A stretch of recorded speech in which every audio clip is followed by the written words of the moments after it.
남구청장 인수위원회가 20일 남구청 대회의실에서 출범식을 갖고 7일간의 일정에 들어갔습니다. 남구청장 인수위원회 명칭은 미추홀 비전 준비위원회로 같이 잘 사는 분과와 진짜 잘 사는 분과 등 5개 분과로 구성해 일자리와 복지, 교육, 행정자치 등 각 분야 위원장과 법률자문단 등 30여 명으로 운영됩니다. 인수위원회는 분과별로 구 해당 부서의 현황과 업무 보고를 받고 구정운영 정책기조와 공약 검토, 중장기과제 실행계획 수립 등 구청장직 인수에 필요한 사항을 결정합니다. 김정식 당선인은 인수위원들에게 주민들과 소통하고 기존의 좋은 정책은 계승 발전시켜 골목골목까지 행복한 미추홀구를 만들기 위해 책임과 사명을 갖고 업무에 임해주길 바란다고 말했습니다. 첫 소식입니다. 남구 노인복지관이 노인 건강을 지키기 위해 건강엑스포를 개최했습니다. 올해로 12번째를 맞는 이 행사는 어느새 지역 노인들의 건강을 챙기는 대표 행사가 됐습니다. 이용훈 기자가 현장을 다녀왔습니다. 남구 노인들과 지역 주민들이 노인복지관 앞마당을 가득 메웠습니다. 올해 12번째를 맞는 남구 노인 건강 엑스포. 어르신들은 지역 건강 관련 기관들이 마련한 부스에서 기초 건강 검진을 받습니다. 그 책장에서요. 혈압 같은 거 관리 그런 책장. 기분이 좋죠. 기분 좋으세요? 네. 그냥 공짜로 해주면 기분 좋잖아요. 한 종합병원이 마련한 부스에서는 고혈압, 당뇨, 골밀도 검사 등 노인들이 특히 주의해야 할 검사와 건강검진을 진행했습니다. 이렇게 봉사하는 거 다들 좋아하고 또 뿌듯함을 느끼고 있어서 이렇게 봉사가 있는 곳에서는 찾아가고 있습니다. 그래서 오늘 오후 5시 정도까지 한다고 들었는데요. 최대한 많은 분들에게 어르신들 골밀도 검진을 하고 갈 수 있도록 하겠습니다. 노인 건강 엑스포에서는 건강기관뿐만 아니라 유관단체에서 250여 명이 자원봉사자로 나서 다양한 서비스를 제공했습니다. 또 대강당에서 진행된 축하 공연에는 파페라 그룹 보헤미안이 어르신들을 위한 공연을 선보여 큰 호응을 받았습니다. 빠르게 변해가는 일상에 자칫 소외받기 쉬운 노인이지만 오늘만큼은 가족과 지역을 위해 평생을 바친 주역으로 뜻깊은 시간을 보냈습니다. 지역에 있는 건강 관련된 기관들하고 또 직원들, 봉사자들이 함께 힘을 모아서 여는 것이 가장 큰 의미가 있는 것이고 20개 이상의 기관 또 250여 명의 봉사자들이 참여하는데 우리 어르신들을 위해서 하루를 온전히 그렇게 봉사하시고 또 섬겨주신다는 게 굉장히 큰 의미가 있습니다. 노인 건강 엑스포는 지역사회가 하나가 돼 남구 노인들의 건강을 책임지는 대표적인 건강 축제로 자리매김했습니다. NIB 뉴스 이용훈입니다.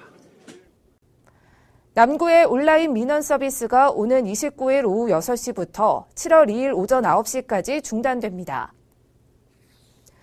남구는 미추홀구로 명칭이 변경됨에 따라 정보 시스템 전환을 위해 이 기간 동안 온라인 민원 서비스를 중단한다고 밝혔습니다. 제한되는 민원 서비스는 남구와 관련된 무인 발급기와 민원24, 지방세 세외 수입 등 온라인 납부, 국가 주소 정보 서비스, 부동산 거래 신고 등입니다. 구 관계자는 자료 전환 기간 중에는 민원 서류를 발급할 수 없다며 이 기간 민원 서류가 필요한 구민은 미리 발급받아야 한다고 당부했습니다.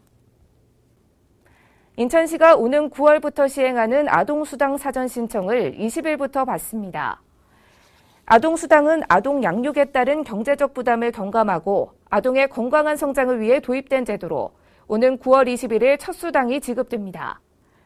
만 6세 미만 아동보호자는 20일부터 주소지 읍면동 주민센터를 방문하거나 복지로 홈페이지, 복지로 앱에서 신청할 수 있습니다. 아동수당은 아동 1명당 매월 10만 원으로 가구당 소득 인정액이 선정 기준 이하면 수급이 가능합니다. 아동수당 지급 대상이나 신청 절차, 소득 인정액 계산 등은 아동수당 홈페이지에 자세히 설명되어 있습니다. 첫 소식입니다. 이번 6.13 지방선거에서 남구의회는 비례대표를 제외하고 13명의 당선인이 탄생했습니다. 남구 의원 선거에서도 더불어민주당의 강세가 이어졌습니다. 지역구 의원 13석 중 8석을 더민주가 차지했습니다. 원태규 기자입니다. 5명의 후보가 경합을 펼친 남구 가선거구는 3명의 당선인이 탄생했습니다. 더불어민주당 배상록 후보가 43.5%를 획득해 1위를 차지했습니다.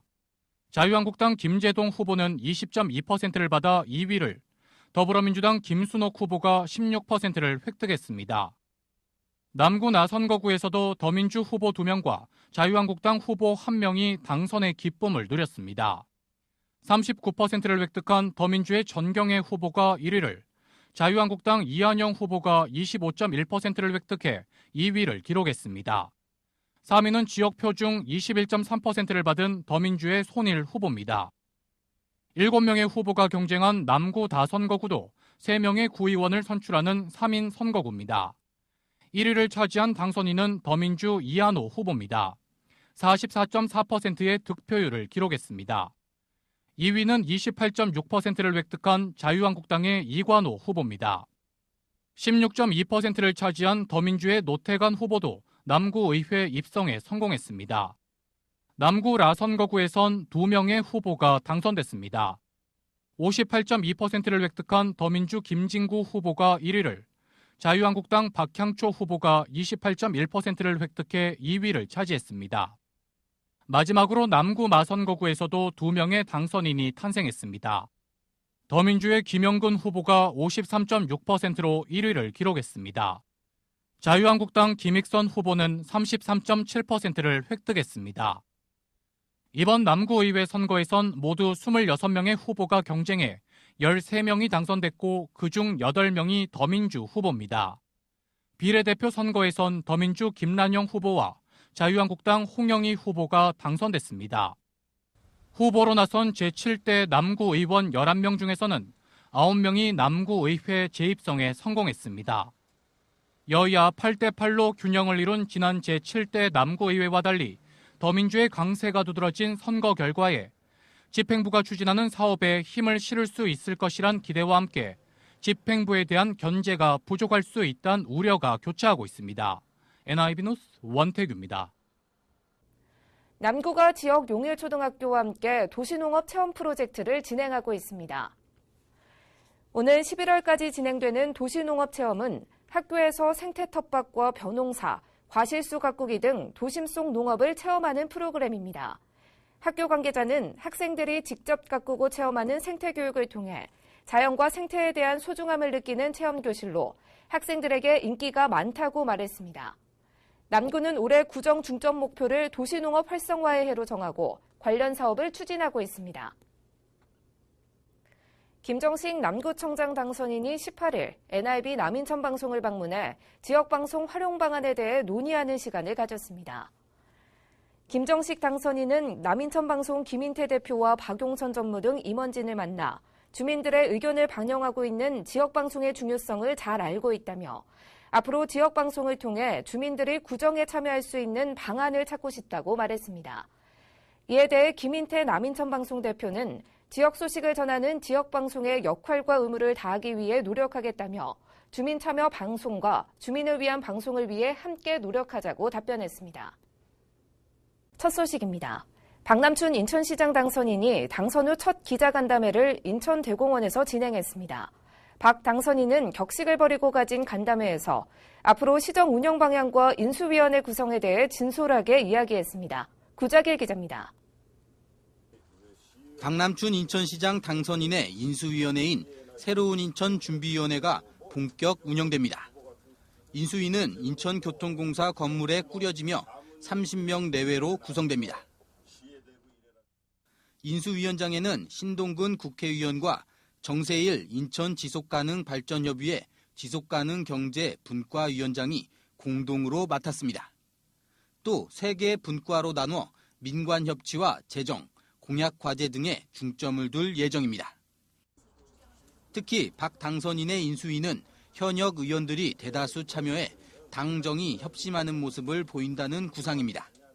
우리가 선거운동도 당과 같이 해왔듯이 우리 인천시정도 그 당과 우리 또 우리 시정부가 같이 이제 쭉 한다는 차원에서 박남춘 당선인은 시정 방향에 대해서도 밝혔습니다. 우선 인천의 원도심 문제가 심각한 만큼 문재인 정부와 발맞춰 원도심 재생과 일자리 창출 등을 해결해 나갈 것이라고 밝혔습니다. 또 자신이 공약한 경인전철 2호선과 서울지하철 2호선 청라 연결을 임기 중에 어느 정도 진척을 보이겠다고 강조했습니다. 경인전철 2호선, 그 다음에 그 청라로 우리 서울 지하철 2호선 끌어오는 거. 이 두 문제는 제가 하여튼 임기 중에 굉장히 진척을 시키려고 해요. 송도 국제도시 또한 당초 목적에 맞는 국제 업무지구로서의 역할을 할 수 있도록 힘쓰겠다는 뜻을 내비쳤습니다. 박 당선인은 다양한 위원회 구성을 통해 시장의 권한을 분산시키고 시민의 의견을 많이 들을 수 있는 창구를 구축하겠다고 밝혔습니다. 또 공무원들도 낮은 자세로 시민들과 소통할 수 있도록 시정을 이끌어가겠다고 강조했습니다. 위원회를 만든다는 것 자체가 시장이 독단적으로 결정할 수 있는 것을 많이 의견을 듣고 많은 분들에게 결정권을 나누겠다는 뜻이죠. 그러니까 그런 것 자체가 저는 굉장한 시장의 힘이 분산되는 거라고 생각해요. 한편 박 당선인은 수도권 매립지 관리공사 이관은 개인적으로도 반대라면서 인수위 기간 면밀히 검토하고 필요하다면 새로운 합의를 추진하겠다는 뜻도 내비쳤습니다. NIB 뉴스 구자길입니다. 남구 주안동의 인천 로컬푸드 직매장이 문을 열었습니다. 지역 생산자들이 직접 만든 신선하고 건강한 먹거리를 시민들에게 좀 더 손쉽게 전달할 수 있을 것으로 기대를 모으고 있습니다. 원태규 기자입니다. 영흥도 앞바다에서 채취한 김과 계양고에서 유기농으로 길러낸 각종 채소, 지역 농산물을 활용해 만든 음료까지 인천 지역에서 생산된 농산품들이 한 곳에 전시됐습니다. 인천 로컬푸드 생산자 협동조합이 남구 주안동에 직판장을 열었습니다. 협동조합엔 인천 지역 농산품 생산업체 30여 곳이 참여했습니다. 저희가 정말 잘 해보고 싶다. 그리고 이 공간을 통해서 주민들의 바른 식문화 확산과 공동체를 만드는데 기여해보고 싶다는 마음이 있습니다. 직판장엔 공동주방과 세미나실도 함께 마련됐습니다. 앞으로 주민들을 대상으로 올바른 식습관을 교육하는 장소로 사용됩니다. 또 주민들이 자신만의 요리법을 서로 공유하며 지역 공동체를 만들어가는 커뮤니티장으로 활용됩니다. 식생활을 올바르게 할 수 있는 법을 배우고 또 우리 농산물을 좋은 농산물을 재료로 쓸 수 있는 그러한 것도 배우고 또 이러한 식생활을 통해서 공동체를 회복하는 직판장은 남구와 지역 농산품 생산자들이 힘을 모아 마련한 겁니다. 그동안 지역 농가들은 좋은 품질의 먹거리를 만들어도 판로가 부족해 시민들에게 제대로 전달하지 못해왔습니다. 이번에 문을 연 직판장을 통해 신선한 먹거리를 손쉽게 시민들에게 전달하고 대형마트에 밀리고 있는 지역 농가 경제도 살릴 수 있을지 주목되고 있습니다. NIB 뉴스 원태규입니다. 첫 소식입니다. 학업에 지친 학생들을 위해 선생님들이 직접 음악회를 열어 눈길을 끌었습니다. 인천의 한 중학교에서 열린 등굣길 음악회를 구자길 기자가 취재했습니다. 이른 아침 등굣길, 학교 정문에 들어서자 음악 소리가 들립니다. 인천의 한 중학교 선생님들이 학업에 지친 학생들을 위해 자그마한 음악회를 준비했습니다.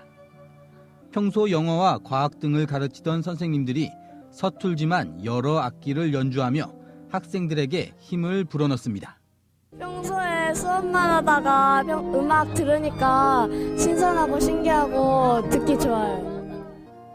곧 다가오는 시험에 대한 스트레스도 음악과 함께 날려보냅니다.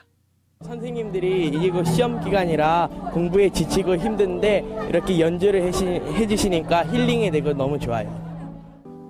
예술교육 거점학교인 이 학교는 1년에 4차례씩 등굣길 음악회를 진행하고 있습니다. 그동안 학생들이 주축이 된 오케스트라 공연을 선보였지만 이번에는 선생님들이 모든 공연을 준비했습니다. 음악을 전공하지 않은 선생님들이 약 2주간 연습해 무대에 올랐습니다. 전문가가 아니라 무대 완성도는 떨어질지 모르지만 학생과 선생님들은 음악으로 하나가 됐습니다. 10년도 더 된 세월 만에 처음 쳤는데 처음엔 굉장히 어렵더라고요. 근데 아이들이 준비하는 과정 중에 기대를 많이 하고 하다 보니까 더 잘해야겠다는 생각도 있었고 사실은 이제 전 영어다 보니까 아이들이 영어 선생님으로만 인식을 하잖아요. 근데 좀 새로운 자극이 되지 않았을까 이런 생각을 합니다. 학교 생활에 지친 학생들을 위해 진행한 등굣길 음악회. 직접 무대에 올라 열정을 선보인 선생님들의 용기가 학생들에게 큰 호응을 얻었습니다. NIB 뉴스 구자길입니다.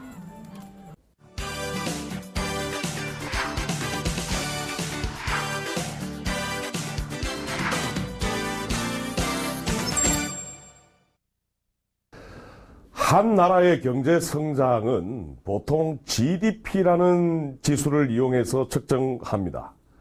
하지만 최근에는 GDP로 측정할 수 없는, 즉 일반 서민들의 삶의 형태를 측정하는 방법들이 개발되고 있는데요.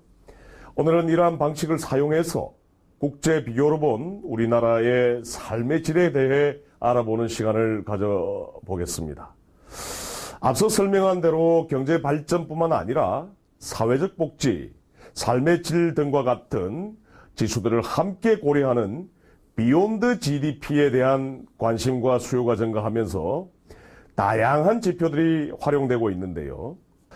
이에 대한 대표적인 국제지표로는 국제연합개발계획 UNDP의 HDI 인간개발지수, OECD의 BLI로 부르는 더 나은 삶의 지표, 그리고 UN 세계행복보고서의 행복지수가 있습니다. 정량적 지표인 소득과 기대 수명, 교육을 중점적으로 본 HDI라고 불리는 지표를 비교해보면 한국의 순위는 지난 35년간 증가했지만 최근 5년간 18위, 19위로 정체되어 있습니다.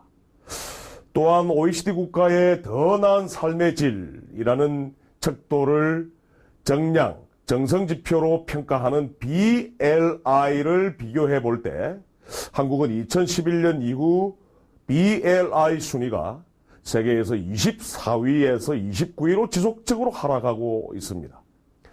특히 한국은 삶의 질에 대한 사회 여건 부분의 기여가 OECD 평균인 1.68보다 적은 0.92에 불과하고요. 그리스, 터키, 헝가리에 이어 네 번째로 낮습니다.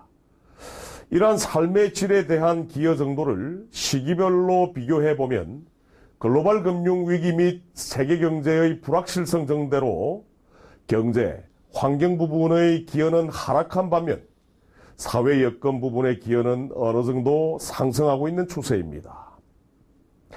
결국 삶의 질은 사회 여건 부분의 영향을 많이 받기 때문에 사회 여건 향상을 위한 정책적 노력이 필요하겠는데요. 국가의 성과를 관찰하거나 벤치마킹을 하는데 사회 여건 부분을 기본 정보로 이용하고 정책 개발과 이행 과정에 사회 여건 지표를 적극적으로 활용해야 할 것으로 보입니다.